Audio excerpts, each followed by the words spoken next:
MS em Dia Preview, informação até você.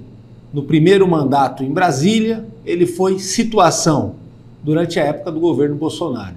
E agora vive os desafios de ser oposição. A rumos que o Brasil está tomando. A minha conversa é com o Dr. Luiz Ovando, deputado federal e um dos nossos representantes em Brasília. Se eu fosse você, ficava no vídeo.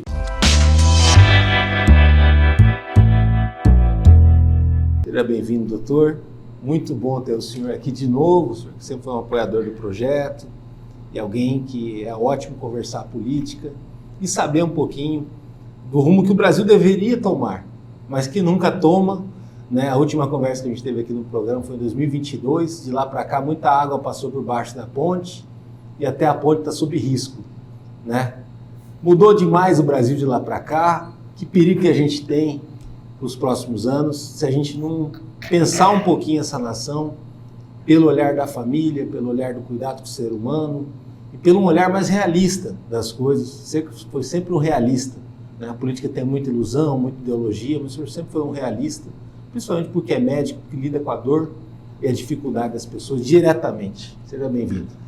Sem dúvida, Danilo. É uma satisfação voltar aqui no MS em Dia, né? A seu convite para participar dessa entrevista, dessa discussão, dessa troca de ideias, que normalmente é salutar, bastante envolvente e desafiadora. Essa pergunta que você coloca, quer dizer, qual é o risco que há, né, diante das circunstâncias que nós estamos vivendo? Em princípio, nós acreditamos que estamos sob a égide da Constituição de 88. Naturalmente, com algumas emendas que vão aprimorando e vão melhorando, né, o desempenho. Mas nós temos visto ultimamente, principalmente nos 2 últimos anos, que houve assim um atropelo, né? Houve um desrespeito à Constituição em vários aspectos. E eu digo sempre que o ordenamento jurídico, que é aquilo que a gente sempre evoca, né, ele já não existe mais. Quando a gente fala em ordenamento jurídico, nós temos que nos reportar às leis jurídicas, né, os fundamentos que são estabelecidos aí há mais ou menos 2000 anos. Desde a época dos romanos. Isso veio num processo natural de aprimoramento, né, dos direitos e garantias fundamentais do ser humano. Em 1948, por volta de 10 de dezembro, a Eleanor Roosevelt fez a Declaração Universal dos Direitos Humanos na ONU, né, sedimentando exatamente aquilo que a gente esperava. E nós estamos observando que no Brasil, sob a égide da Constituição, nós temos pecado, passado por cima de princípios e garantias fundamentais, o que é difícil entender, principalmente até porque essa mesma Constituição, no seu artigo 102, ela diz que os grandes, vamos dizer assim, cuidadores, né, aqueles que zelam pela Constituição, né, que são os 11 ministros, ou seja, cara compondo o Supremo Tribunal Federal, são os grandes detratores da Constituição. Então, na verdade, a sua pergunta inicial deixa a gente um tanto quanto preocupado, né? Será se nós teríamos verdadeiramente condição de evoluir do ponto de vista jurídico, de garantias fundamentais, de direitos do cidadão, destacar principalmente o artigo 5º da Constituição, que fala basicamente sobre isso, que todos são iguais perante a lei? A pergunta fica incógnita. Nós ainda estamos procurando essa solução. O Brasil, à luz do mundo, teve uma eleição esquisita em 2022, né? Claro que é oficial o resultado, mas o presidente venceu e o Congresso, uma visão totalmente diferente na sua hegemonia, na sua maioria, foi escolhido os outros representantes. Só isso já mostra alguma dúvida, algumas questões sobre o que aconteceu. O barco rolou, 2023 para cá, o governo Lula teve o primeiro ano, né? E já no segundo ano a gente começa a ver várias situações com relação a mudanças preocupantes com relação a ordens estabelecidas, que é o que o senhor falou muito bem agora há pouco. Um dos exemplos disso é a segurança jurídica, que envolve até a própria segurança do cidadão no seu ir e vir, na sua propriedade, na sua condição de às vezes, até buscar os seus direitos, né? Não pode ter vácuo nisso, que quando tem vácuo nisso, a gente tende a ter uma ausência até do Estado, né? Nas cidades que têm crescido, como Campo Grande, tantas outras aí no Brasil, o senhor é um deputado do Brasil, né? Representa muito bem Mato Grosso do Sul, mas é um deputado do Brasil e conversa com vários pares da nossa nação, de vários lugares. Tem se aumentado o número de favelas, tem se aumentado o abismo social, né, que existe, tem se aumentado o custo para as famílias se alimentarem, né? Está sendo bem difícil criar filhos, está sendo bem difícil ter perspectiva. Muito diferente do que foi prometido na eleição, né? A gente sabe que na política não existe passe de mágicas, mas na política não deveria ter promessas incumpríveis ou promessas que ignoram a realidade. A gente veio de 4 anos onde o ajuste fiscal, uma organização das contas do nosso país era uma tônica, era uma tendência. De lá para cá, parece que isso foi, se abriu mão dessa questão. E isso pode ter consequências no futuro, porque a gente já viu esse filme e parece que está assistindo o filme de novo, não vale a pena ver de novo, né? É uma pena, mas assim, isso também não é, de certa forma, algo a se pensar, a se preocupar, a questão do gasto público galopar, e no fim das contas o cidadão que acaba pagando isso, né? Acaba ficando com essa conta. Danilo, eu tenho pautado a minha atividade parlamentar num nível, vamos dizer assim, na busca da excelência, né? Aqui não vai nenhuma crítica a quem tem o seu perfil, a quem tem a sua tendência. Tem gente que gosta de execrar, né? Ou seja, xingar, falar e tal, enfim. Mas nós chegamos numa determinada situação que não dá para a gente negar o descompromisso com a verdade do presidente atual. Então nós observamos que ele inclusive ensina as pessoas a mentirem. Tem vídeos mostrando isso. Ele ensina as pessoas a criarem narrativas. O que é a narrativa? A narrativa tem um fato e você começa a descrever sobre aquele fato conforme o objetivo que você quer alcançar. Na infância chamava de fábula isso. Fábula, né? Você faz uma fábula, você cria ali, uma referência, né? Exatamente. E o que, na verdade, os gregos eram hábeis disso, né? Eles ensinavam em determinadas escolas, eles não tinham compromisso com a verdade. Eles tinham compromisso com a emoção, né? E, na verdade, essas pessoas iam ouvir os que discursavam, os oradores, né? E saíam encantados com aquilo. Nós estamos vendo isso hoje, né? Em que o nosso presidente vai e fala um monte de impropérios, um monte de inverdades, sem qualquer fundamento e sem qualquer compromisso com a realidade, com a verdade. E as pessoas aplaudem e tal. Eu falo, gente, o que está acontecendo? Ou nós estamos emburrecendo o povo de uma maneira geral, ou simplesmente nós estamos cercados por um bando de mau caráter. Porque se o indivíduo sabe que está errado e aplaude, é mau caratista. Cúmplice, né? É cúmplice. Você pelo menos deveria ficar quieto, né? Mas o pessoal está numa cena política e aplaude, faz aquilo tudo. Então, o que está acontecendo quando você fala, por exemplo, de segurança jurídica, né? Nós temos um Supremo, né, que deveria zelar pela Constituição, no seu artigo 102, eles simplesmente atropelam e desrespeitam, né? Por exemplo, ministro não pode fazer política. O artigo 95 fala sobre isso. E eles fazem política. vão participar de reuniões, vão discursar. Hoje tem tido situação da Globo News até outro dia, a repórter estava participando de uma roda de conversa, recebeu um WhatsApp de alguém do STF, corrigindo uma informação ou adaptando, ajustando uma informação, né?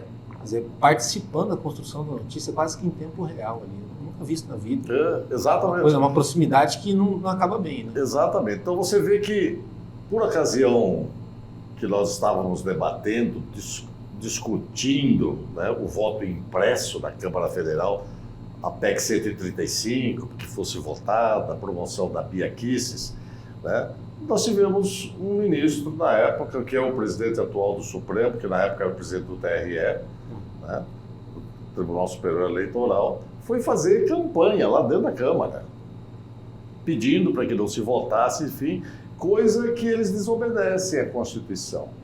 E aí nós temos o artigo 153 da Constituição brasileira, que diz que os representantes do povo, deputados, senadores, são invioláveis na sua forma de proceder, e nós temos visto pressões e perseguições em cima disso. Então isso tudo demonstra uma insegurança jurídica. Quer dizer, a pior ditadura, como dizia Rui Barbosa, é a ditadura do judiciário, a quem você vai recorrer, né? Então nós estamos vivendo uma situação, por exemplo, uma outra coisa é você ver a questão dos projetos de lei e da queda, ou seja, derrubada dos vetos, e que isso não é levado em conta pelo presidente atual e toda a sua cúpula. Por quê? Porque eles um sistema de equilíbrio, né? Exatamente. Eles chegam lá e emitem uma outra medida provisória, quebrando toda a ordem legislativa, né? Desrespeitando aqueles que receberam o voto. Ali não tem ninguém que deu golpe, né, no legislativo. Todos receberam o voto e, conforme a lei estabelecida, foram eleitos, né? E representam um segmento da população. E eles passam por cima do processo, e aí, para não desmoralizar o executivo, cria-se uma saia justa, cria-se uma dificuldade gigantesca para dizer que nós não vamos aceitar esse tipo de manifestação. Quer dizer, você veja que é um governo que não é legítimo. É um governo que hoje se sustenta basicamente pela conivência e cumplicidade do Supremo Tribunal Federal, infelizmente, o que não poderia acontecer. E nós estamos vivendo isso. E aí você fala assim, não, mas a questão, por que o pessoal da questão econômica? A gente sabe que as pessoas... perguntar, nisso tudo a família tem pagado o preço? Não, mas as pessoas precisam ter ideia, né, de que um político é um cara sério, né? Se o seu político, na sua concepção, não é sério, você tem que reconsiderar seu posicionamento e buscar um representante sério. Porque quando eu falo uma coisa, eu cumpro, até na questão do horário. Eu preciso e tenho que cumprir, porque meu pai me ensinou assim, eu aprendi assim, eu sou professor e cumpri sempre com os alunos assim, e com meus filhos e netos. Não pode ser diferente. Então nós temos que ter cuidado. Agora nós vamos para uma Câmara Federal, nós vamos para um Executivo Federal, e que o presidente fala uma coisa, ensina a trapacear, ensina narrativas e outras coisas mais, e isso fica como bonitinho, como esperto, como um indivíduo que é politicamente correto. Quer dizer, não tem nada disso. Nós precisamos ter seriedade no que nós fazemos, principalmente na política. E aí o presidente, na época da campanha, né, macomudado com o TSE, né, a gente tem que falar isso, porque foi acertado, né, em que nós tínhamos, inclusive, na campanha eleitoral, o PT disse que Bolsonaro não daria reajuste de salário mínimo e tiraria as férias e 13º. Isso é um disparate, isso é uma fake news. Não estava no de governo do Não, Bolsonaro. Esse disparate foi mantido no programa, na propaganda do PT como verdade. E foi pedido que tirasse e eles não tiraram. Entende? Quer dizer, primeiro que isso aqui é constitucional, você não mexe nisso. Mas eles criaram essa narrativa e colocaram na boca do presidente da época, Bolsonaro, candidato, de que ele iria fazer isso. Mentira. Mas o TSE manteve. Você quer ver uma outra coisa? 2 pesos, 2 medidas. A Carmen Lúcia, na época, tirou do ar a propaganda de Bolsonaro que afirmava que Lula pretendia trabalhar pela legalização do aborto no Brasil. Ele tinha falado isso. Se ele falou, é verdade que ele falou. Mas ela tirou porque não queria que essa informação fosse veiculada à população de uma maneira geral. Critérios diferentes, 2 pesos e 2 medidas.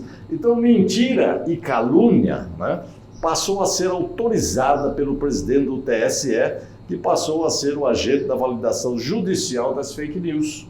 E, infelizmente, isso aí ficou sendo verdade. Então, como é que a gente vive num país onde a verdade é distorcida e a mentira é elevada à categoria de verdade? Então nós estamos vivendo isso. Nós estamos distorcendo todas as instituições, todos os valores, todos os princípios. Então aí você diz assim, mas e o povo, né? O povo foi falado que ia cair, que ia melhorar o salário, enfim, quer dizer, aumentou, quer dizer, não houve um aumento, houve uma correção, né, das perdas naturais, ou seja, mas o custo de vida da inflação, né?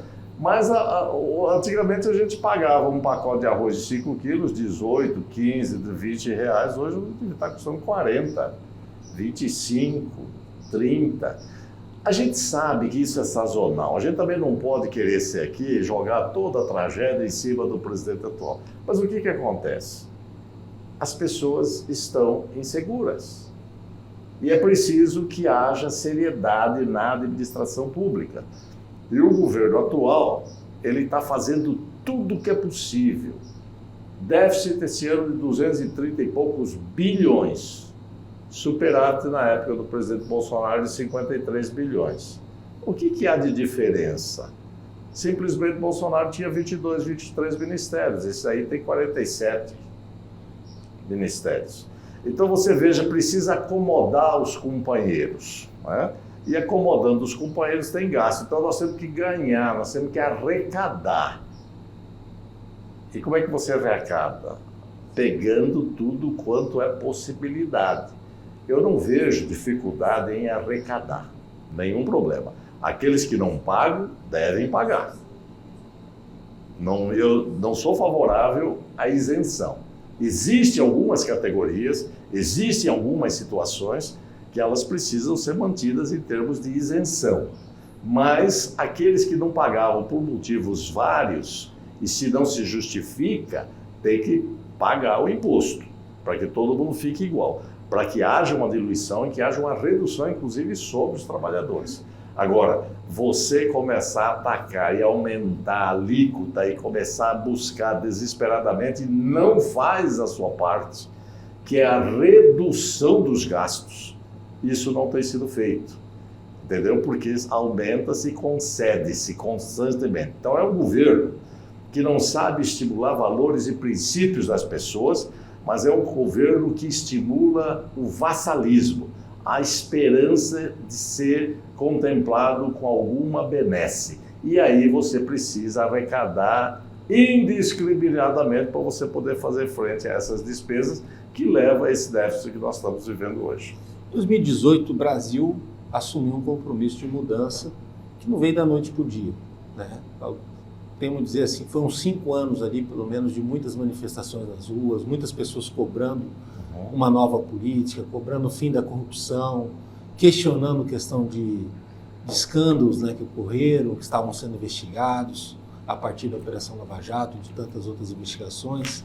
Isso até foi, de certa forma, um cenário que deu a chance para um homem como o senhor, correto, honesto, do discurso pela família, de uma visão pragmática da política, ter uma chance. O senhor já tinha se candidatado outras vezes, mas era engolido pelo sistema eleitoral que tinha, tudo muito baseado em muito dinheiro, aquelas reuniões que tinha churrasco, tinha até cantor e tudo mais.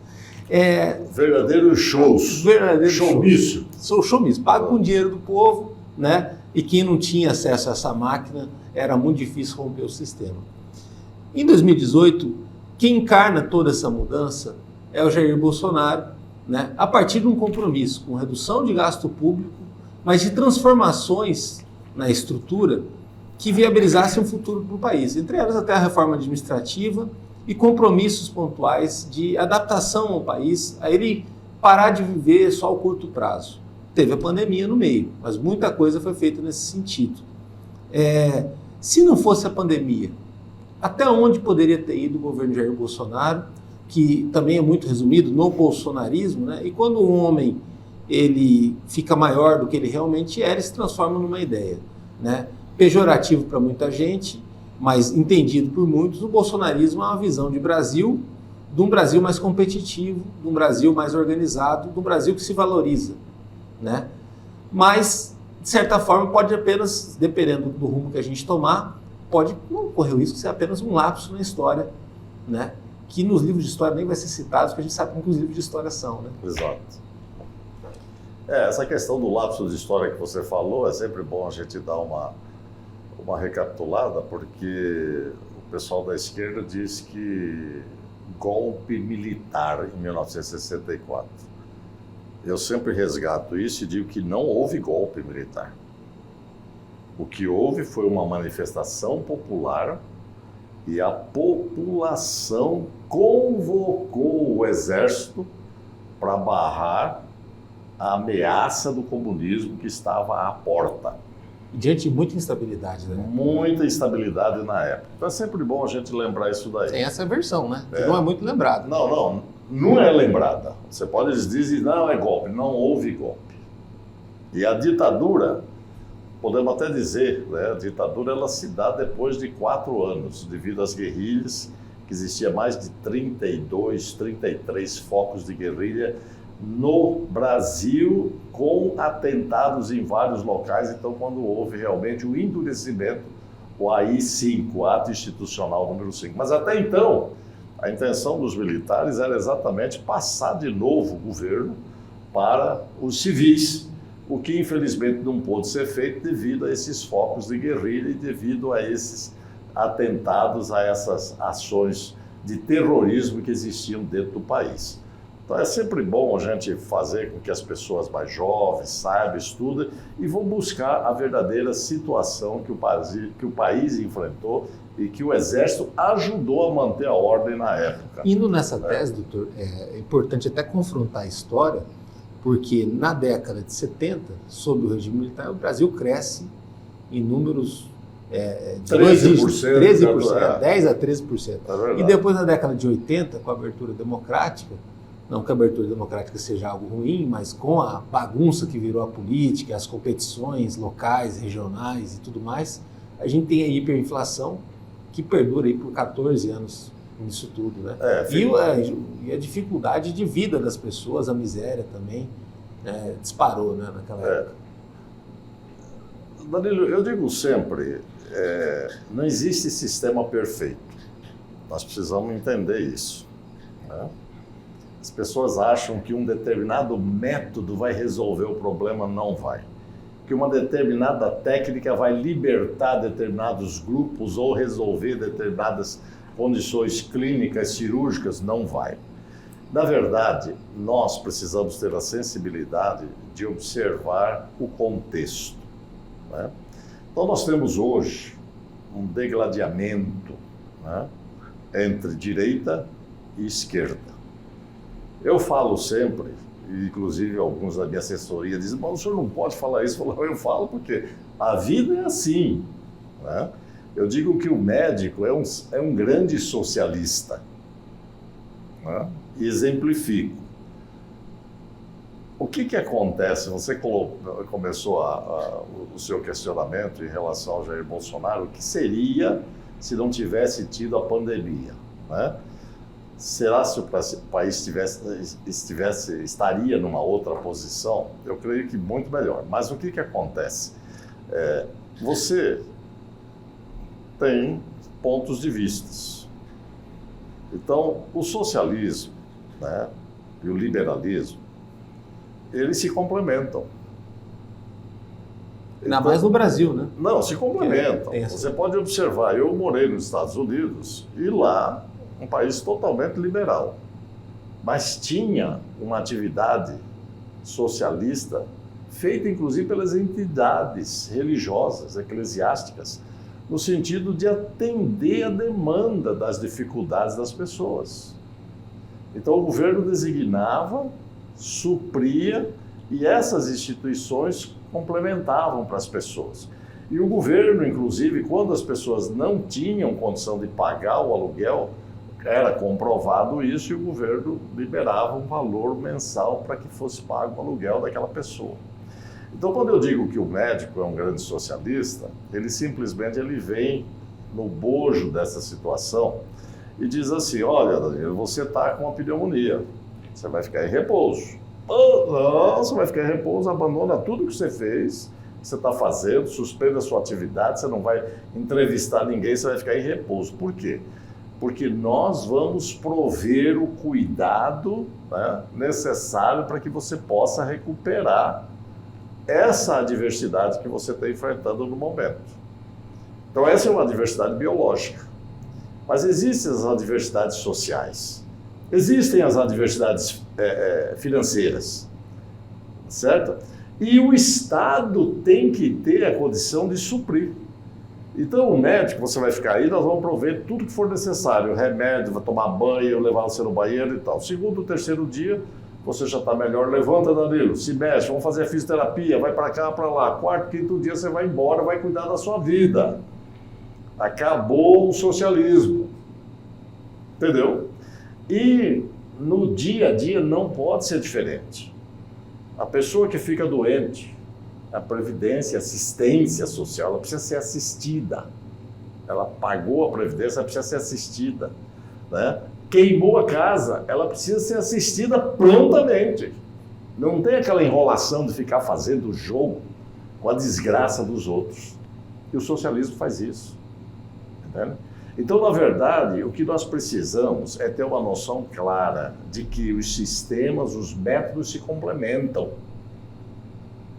para que haja bem-estar do indivíduo. Esse é o único propósito que existe na face da Terra, é que o ser humano seja bem tratado, desenvolva suas potencialidades e coopere para o benefício do conjunto, entende? Então, quando a gente fala socialismo e liberalismo, nós precisamos entender que o governo atual, ele estimula excessivamente o socialismo. Quer dizer, o Estado é o provedor, toma conta de tudo. Está errado. Está errado. Porque quando você toma conta de tudo, você inibe as iniciativas. Como médico é como a dose do remédio. Tem Exatamente. Dose para a coisa dar certo. Exatamente. A mesma coisa o liberalismo. Se você fala, não, se você não tiver condição, sua perna está quebrada, você se vira, está errado. O liberalismo tem que ter um pouquinho de socialismo e o socialismo tem que ter um pouquinho de liberalismo para que as pessoas possam desenvolver o seu potencial e aí caminhar. Mas não. Os governos despreparados, desqualificados, como é esse que nós estamos vivendo hoje, eles simplesmente aproveitam a situação da ignorância do povo, concede tudo, não desenvolve o seu potencial e você passa a ter gerações de vassalos e dependentes do governo, o que está errado. Então nós temos que desenvolver as potencialidades. Felizmente a população está de olho e nós temos um governo aqui em Mato Grosso do Sul, que eu acabo de vir de uma reunião do lançamento, inclusive do voucher desenvolvedor, ou seja, a condição para que as pessoas possam estudar no SENAC, né, sendo financiados pelo governo e também pela instituição, para desenvolver suas potencialidades e ganhar bem e ajudar a economia do Estado. Mas não são todos os estados que pensam assim, porque tem esse viés socialista, comunista, que acha que o Estado tem que prover para manter o indivíduo sob custódia e daí ele ser o eleitor vassalo que não pensa que vai votar sempre para manter aquele estado de coisas. Então nós precisamos atentar para isso. Nós temos que criar condições de que as pessoas desenvolvam o seu potencial, porque o indivíduo instruído é aquele que faz a diferença na sociedade. O senhor está pensando e sempre fala, se manifesta como alguém que se preocupa e que olha o Brasil, entende o Brasil, né? Não tem realmente como a gente aplicar fórmulas dos Estados Unidos ou da Suíça no nosso país para que a coisa evolua. porque aqui é muito peculiar as questões, e você tem atrasos históricos, você tem a questão dos bolsões de pobreza, de miséria, e essas alavancas só com o governo não vai. Né? A gente tem até iniciativas regionais que provam isso. Às vezes o governo até fornece, a prefeitura daqui fornece curso para o cara fazer, tem agência de emprego com a vaga esperando, e mesmo assim, às vezes a vaga vai ficar esperando e o curso vai ficar com a carteira vazia, dependendo do cidadão, porque não adianta dar tudo, né? Tem que mudar a mentalidade, e mudar a mentalidade do brasileiro envolve também mudar a mentalidade da política, né? De entender que tem que combater sim a miséria, mas também, de certa forma, o Estado ele não pode ser, de certa forma, a principal empresa do Brasil. Né? O Brasil tem que ter uma autonomia de economia, de condições e tudo mais. Esse ponto que o senhor tratou, na boa metáfora que o senhor fez com relação a doses, né, das coisas, envolve muito a questão do desenvolvimento regional. Mato Grosso do Sul tem ido bem, tem se equilibrado nas suas contas, tem feito o papel social do Estado inclusivo, tem se organizado, tem muitos estados do Brasil que estão falidos, ou estão com muitas dificuldades, né?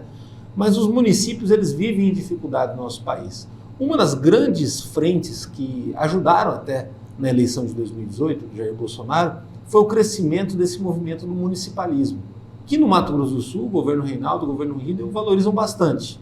Né? De entender que o cidadão mora na cidade, de entender que o cidadão vai passar pelas dificuldades dele lá, e que a prefeitura tem que ter uma condição de ajuda, de autonomia, de destinação de recursos, a bancada federal muito cobrada nisso aí também, para poder suprir de verdade os problemas. Então, lá em Brasília é tudo muito, de certa forma, até ufanista, né? Discussão das ideias, dos problemas, tudo é papel. Ali na cidade, quando o senhor vai visitar, e o senhor visita bastante, os municípios, você olha o problema de frente.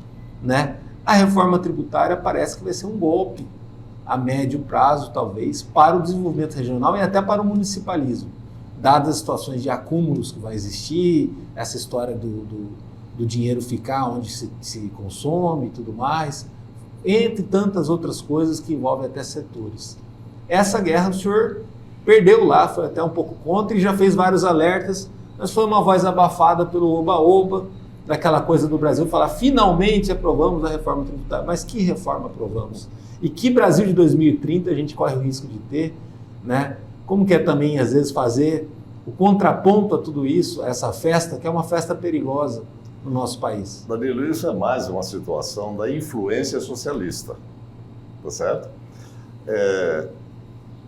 Não há dúvida que o sistema tributário brasileiro é uma torre de Babel, certo?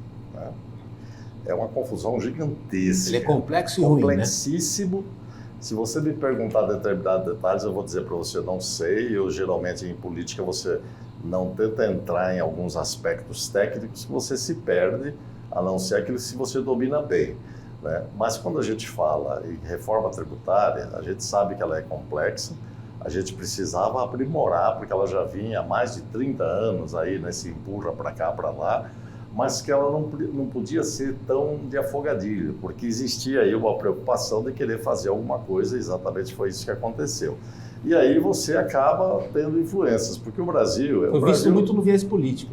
Tem. O Brasil é um país complexo. Né? Se você dividir o Brasil ali no meio, passando ali por acima um pouquinho de Mato Grosso, pegando o Tocantins, passando uma linha, um meridiano ali, você vai ver que dali para frente a região norte, ela é totalmente ideológica do ponto de vista sociológico.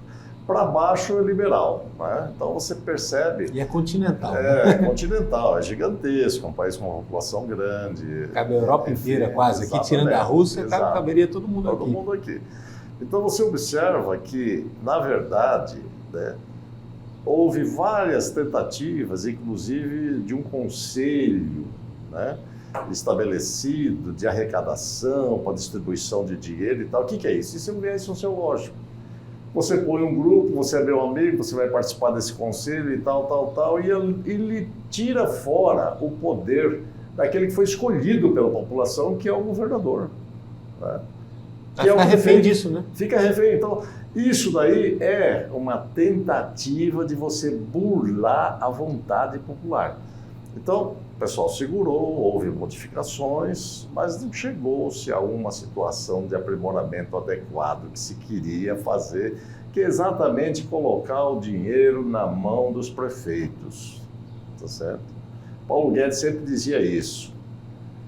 Nós precisamos valorizar o prefeito. Essa questão do municipalismo que você fala.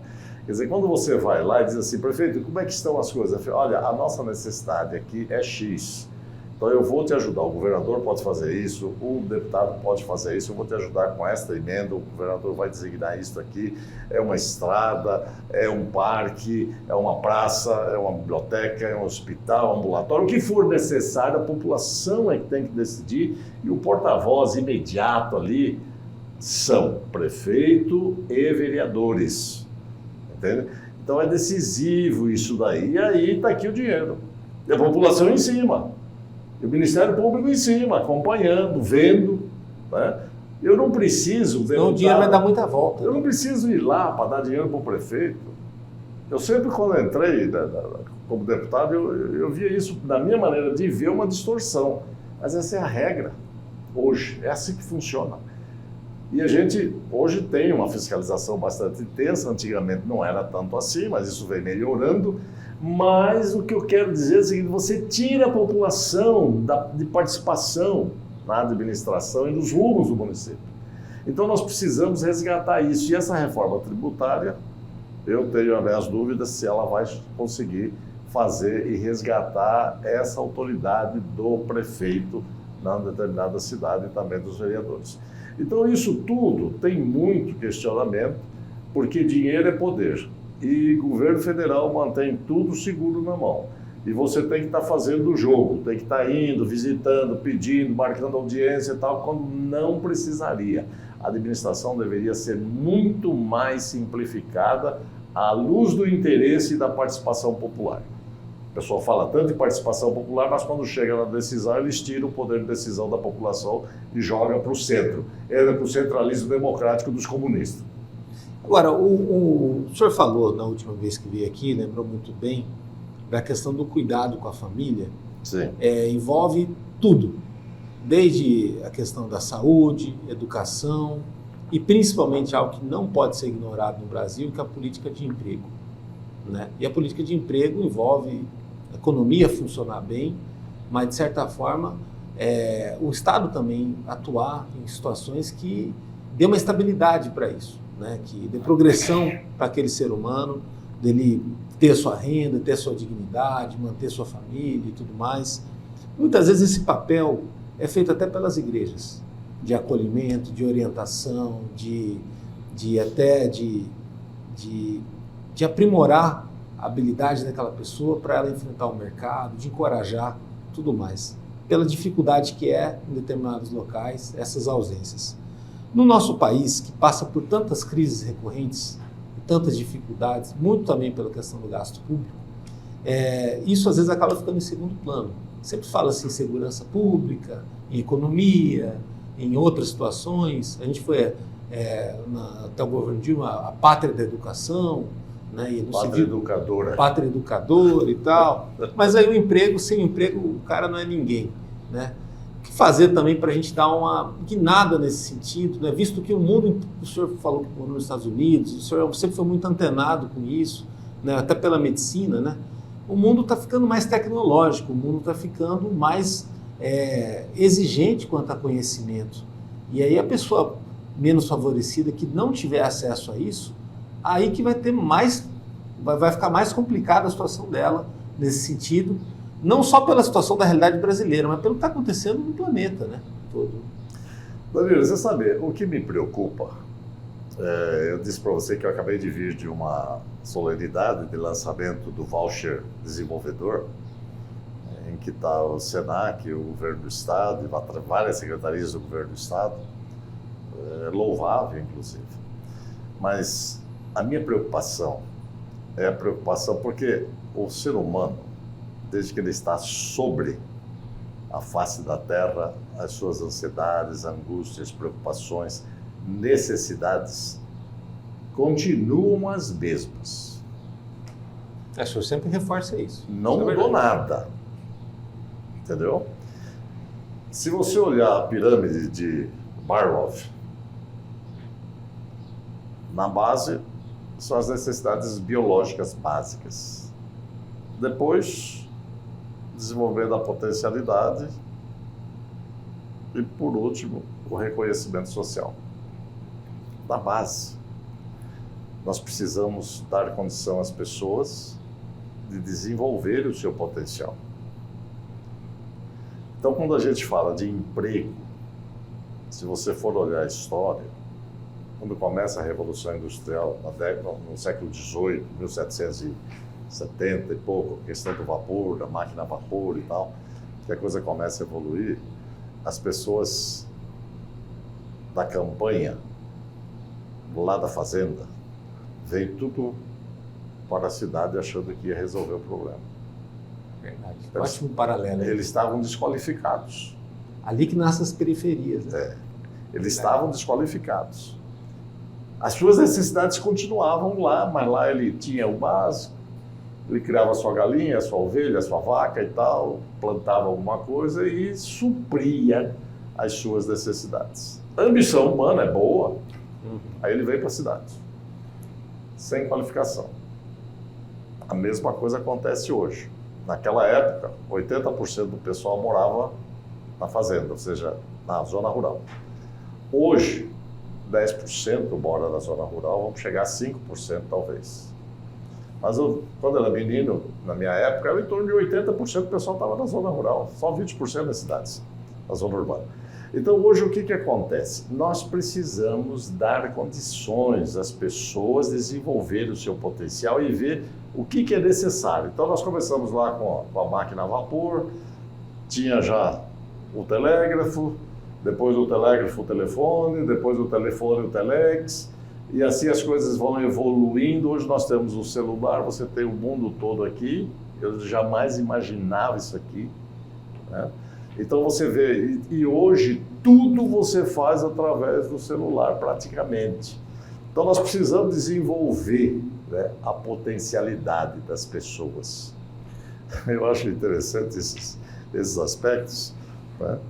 Porque a gente já tem uma certa idade e você fala, bom, eu tenho gente que faz, então não vou desenvolver. Mas se eu não tiver, eu vou desenvolver o meu potencial naquela determinada área. Eu tenho um neto, meu neto caçula. Eu tenho 10 netos. Né? Com aquela história na época da Covid, fecha tudo, fica em casa, que a economia a gente vê depois. Eu ganhei 4 netos. E o que eu ganhei, o último, é o Luiz Gustavo, tem 2 anos e 7 meses.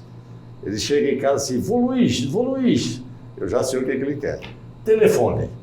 Ele pede, telefone. O vô vai dar o telefone, mas daqui a pouco o vô vai trabalhar, você vai me dar de volta o telefone. Sem problema, ele entra no amor. Mas eu tenho que tirar a senha daqui, quer dizer, liberar o telefone. Acabou. Entrega o telefone. Ele faz tudo, 2 anos e 7 meses. Ele faz tudo. Ele acha o filme que ele quer, ele telefona para o pai, telefona para a mãe, recebe telefone, conversou muito, ele já desliga, ele já volta para o filme dele, ele faz tudo. Então isso mostra que tem um potencial, quer dizer, são níveis. Jamais, né, uma criança que não tem, por exemplo, um recurso desse tamanho e tal. Mas o que acontece, a minha preocupação que eu comecei dizendo, é que elas aprendem a lidar, eles passam a ser utilitaristas. Eles usam apenas, mas não sabem o porquê daquilo, não sabem dos fundamentos das necessidades. Então nós precisamos estudar. Você fala de ver como um recurso. Né? Isso é um recurso, é uma ferramenta. Sim. E nós estamos nós estamos idolatrando essas ferramentas, quando na verdade nós não podemos sair do centro do homem. Então o homem continua com as suas necessidades. E isso aqui apenas vai ajudar a agilizar a solução. Mas as questões continuam as mesmas. Então nós não estamos estudando o fundamento, a aplicabilidade das coisas. Nós temos que voltar a estudar teologia, nós temos que voltar a estudar filosofia, estudar matemática, resolver os problemas na mão, entendeu? Escrever a história, né? Ver como é que foi, o que aconteceu, por que isso aconteceu, enfim, porque a necessidade continua. Mas hoje o GPS não importa, mas o grão vai ser plantado apenas mais ágil, né? Mas vai ser na e terra. a produção vai ser, e você vai precisar comer, porque aquilo ali é que vai te dar energia para você continuar subsistindo. O carro, a estrada, o telefone, enfim, tudo simplesmente são ferramentas.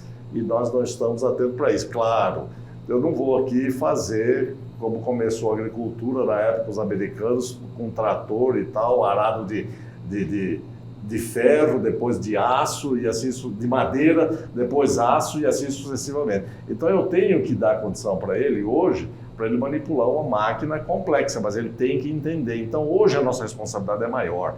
Nós temos que estudar mais, e as pessoas não estão estudando mais. Elas simplesmente estão se habilitando, estão treinando, estão se adestrando, sem saber realmente como é que as coisas funcionam e para que funcionam. Então, daí a importância, nós temos que estar atentos para o emprego. Mas esse empregado chega e senta aí, vamos discutir filosofia, vamos discutir o porquê das coisas. Você não vê ninguém fazer isso. Vamos cuidar da sua saúde, vamos fazer um pouco de exercício, vamos aprender como é que come. Tem que ser assim, Danilo, senão a coisa não vai. E nós estamos vivendo isso daí, porque aí as pessoas começam a ter problemas de ordem existencial, né? Questões de depressão e outras coisas mais que acabam evoluindo para essa tragédia que está aí de álcool, de droga, de tudo que você possa imaginar. Como médico, o senhor foi um grande médico, ainda atua, né? Mas assim, tem uma carreira consolidada, professor, lidou com casos muito complexos e sabe o quanto que, ao lidar com situações de pacientes, muitas vezes preciso muita sobriedade, uma análise profunda, às vezes até multidisciplinar, para enfrentar aquilo. Porém, a política, para enfrentar a saúde pública, ela ainda usa métodos aleatórios, né? E é tudo muito assim, difuso, né? Mas quando um problema ele é estudado, enfrentado com dados, com perspectivas e tudo mais, surgem horizontes. Campo Grande começou a falar da história de um hospital municipal, né, baseado na questão do fluxo de leitos que a gente tem, da situação do crescimento potencial da cidade, das necessidades e principalmente da questão da gente abrigar também paciente de tudo quanto é canto, de outros estados, outros países vizinhos. Como que o senhor vê essa situação e como que o senhor vê também esse amadurecimento de se ver o SUS, de se ver a questão da saúde pública, que é a maior parte do orçamento, né? Mas mesmo sendo a maior parte do orçamento, ainda é deficitária, né? Porque tem essa questão da judicialização sempre muito frequente, que tem atrapalhado sempre as prefeituras e tudo mais, né? E o senhor sempre foi muito defensor também da saúde preventiva, né? Do cuidado das pessoas, da família, né? Para que a conta feche um dia.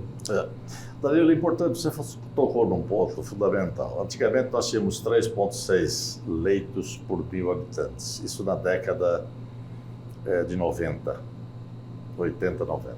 Os 500 mil habitantes por aqui, né, na época. Não, nem só aqui, eu digo no Brasil inteiro. No Brasil todo. O PT deixou o Brasil com um déficit de leito em torno de 2,1. Perdeu-se mais de 40 mil leitos no Brasil, com essa tendência de fazer com que houvesse a ambulatorização dos tratamentos. É bem verdade que hoje nós sabemos que muitas coisas podem ser feitas no ambulatório, mas agora, por ocasião da pandemia, nós percebemos o déficit de leito, o déficit de CTI, inclusive, que foi marcante. E aqui apenas resgatando a memória, né, Bolsonaro aumentou mais de 26 mil leitos de UTI, passando de 40 para 60 mil e depois reduziu um pouco. Então, hoje, nós vivemos ainda um pequeno déficit de leito. Nós temos em torno de 2,3, o Brasil está evoluindo. Para você ter ideia, tem países como o Japão, que tem 13, né? Tem países como a Alemanha, que tem 8, né? E nós temos estados como o Piauí, que tem 1,6 leitos por 1.000 habitantes. Enfim, então isso mostra que os governos precisam estar atentos para isso. Quando você fala da questão política, questão gerencial de saúde, na saúde não é diferente daquilo que nós comentamos, da geração de emprego. O indivíduo acha que a tecnologia por si só vai resolver o problema. Não resolve. O que resolve é exatamente a relação médico-paciente. Você precisa ouvir o seu paciente. O ser humano vai continuar precisando da interação humana. não vai ser diferente. E isso o pessoal acha que a tecnologia vai substituir, não vai. Ela está encarecendo a medicina, vai chegar num ponto em que aumentar significativamente o preço sem uma resolução, complicando e atrogenizando, ou seja, dando problema, criando problemas que não existem naquela determinada situação do paciente especificamente. Então é importante que a gente atente para essa questão da medicina. A medicina precisa voltar ao contato. Tecnologia não suprime, ela ajuda a solucionar problemas, mas não substitui o homem.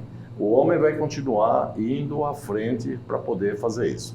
Quando a gente prestar o serviço, quando a gente fala hospital, criar um hospital municipal e tal, hospital é importante que a gente tenha, mas é bom você deixar para a iniciativa privada. Porque o hospital, hoje nós estamos vivendo aqui, o governo estadual está estudando a possibilidade de fazer com que o hospital regional seja gerido por uma OS, né? As organizações sociais na área de saúde, né? E o governo de esquerda não quer saber disso, porque o governo de esquerda quer dominar, é o vassalismo, quer estar administrando. Eu estou em cima do muro, até então eu não tenho, porque o que acontece, o pessoal acha que vai pegar e colocar na OS, já vimos que as OS não dão o resultado que se espera dar, entende? Mas que precisa de uma fiscalização e vira e mexe a coisa, desemboca em corrupção. Então, construir hospital não é a solução. O que nós precisamos é simplesmente fazer com que os pacientes sejam atendidos por gente experiente, médicos competentes e diagnósticos firmados com precisão, para não deixar o indivíduo encostado ali e falar, isso não é nada, volta depois. E acontece o que infelizmente tem acontecido em muitas situações. Recentemente, em dezembro, eu perdi uma cunhada, 72 anos, diagnóstico de apendicite e não se fez o diagnóstico prontamente. Foi operada depois de 4 dias, já tinha pulso, acabou disseminando, fez peritonite, sepse e morreu. Entendeu? E isso, infelizmente, por descaso muitas vezes. E nós precisamos estar atentos. Então, construir um hospital, equipamentos, sem que o médico saiba como lidar, a ferramenta. E você lida com a ferramenta quando você tem conhecimento. Se você não tem conhecimento, não tem experiência, você não lida com a ferramenta adequadamente, você aplica de forma errada. E é isso que nós precisamos resgatar. E na saúde não está sendo diferente. A saúde está exatamente igual o jovem que entra no mercado de trabalho, ele acha que se ele dominar bem o computador, ele vai resolver o problema do mundo. Não vai. Ele tem que conhecer as necessidades, as ambições, né? As limitações, inclusive, daquele grupo que ele vai tratar, do tratamento que ele vai fazer lá naquela determinada cidade, ver as doenças mais prevalentes e assim ele se conduzir daquela forma. Eu tenho falado isso, eu tenho sido como o João Batista no deserto. O pessoal continua encantado com as máquinas, mas não resolve. Se você não souber lidar com a máquina, você só vai complicar e piorar a situação. A estrutura precisa, principalmente, da expertise, né? E aí tem que ouvir o médico para isso. Exatamente. Agora, o senhor é do PP, né, da bancada federal, e tem no Senado a colega Tereza Cristina, que também é do PP. Sim. Né? E que simboliza muito uma vocação, a maior vocação do nosso estado, que é o agro. Né? O agro, ele é o que segura a pujança, o desenvolvimento local, né? E que potencializa, inclusive, outras áreas. Né? Mato Grosso do Sul tende a ficar animado aí, ultimamente, com a rota bioceânica. O que esperar dessa fase da nossa história e o que fazer para não perder esse pulo do gato, né? Como os antigos falam. O que tinha que ser feito já está sendo feito. Né? Estruturalmente. Inclusive, a prefeita Adriane Lopes fez um lançamento aqui de um marco, ali em frente do Rádio Clube, ou seja, da Praça do Rádio, que é chamada, né?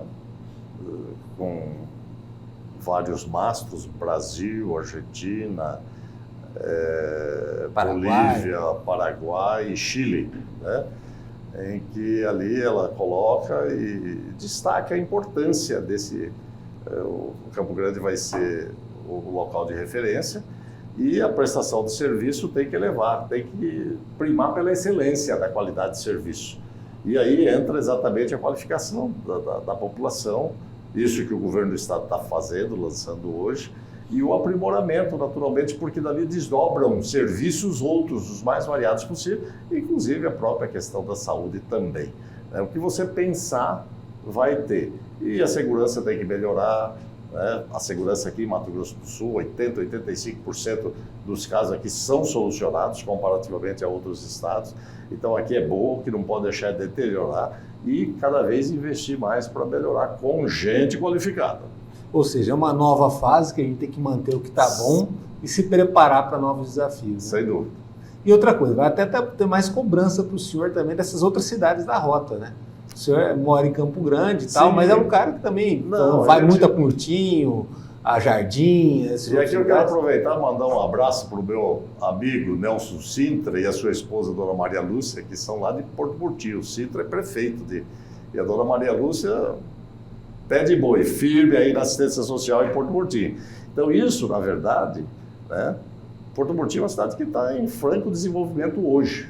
E a gente cooperou, inclusive, para ajudar ambulatórios, Virgencita de Cacupé, ele fala, né, sempre, vamos inaugurar, o hospital está aprimorando e as coisas estão indo. Quer dizer, ele está antenado com a necessidade local, porque vai ser realmente um corredor e que as pessoas vão precisar da cidade bem estruturada do ponto de vista de prestação de serviço. E o Estado ganha porque passa São Paulo, né? Obrigado. Sem dúvida. Obrigado pela vinda, mais uma vez. Parabéns aí pela toda a garra, todo o compromisso que tem tido no mandato, né? E toda a força e saúde para o senhor, né? E coragem, né? Porque vai precisar muito, viu? Tem muito chão ainda nesse mandato, tem muito desafio para acontecer e o cenário está muito dinâmico, né? Tem muita coisa acontecendo. Está parecendo novela da Globo no final, né? Eu que agradeço. Para mim é realmente um grande privilégio poder vir aqui conversar com você, pelo seu dinamismo, pela sua erudição, né? Histórica, jornalística, política, isso é importante, porque o entrevistador é que melhora o entrevistado, né? Se o entrevistador não vai, você realmente é um indivíduo que tem essas qualidades e esses atributos, e eu agradeço muito essa oportunidade. A todos um grande abraço. E acompanhe o nosso trabalho no www.msndia.com.br, lá no YouTube tem os cortes, as entrevistas completas, também muita informação, muita coisa no Instagram e no Facebook do MS Dia. Até a próxima!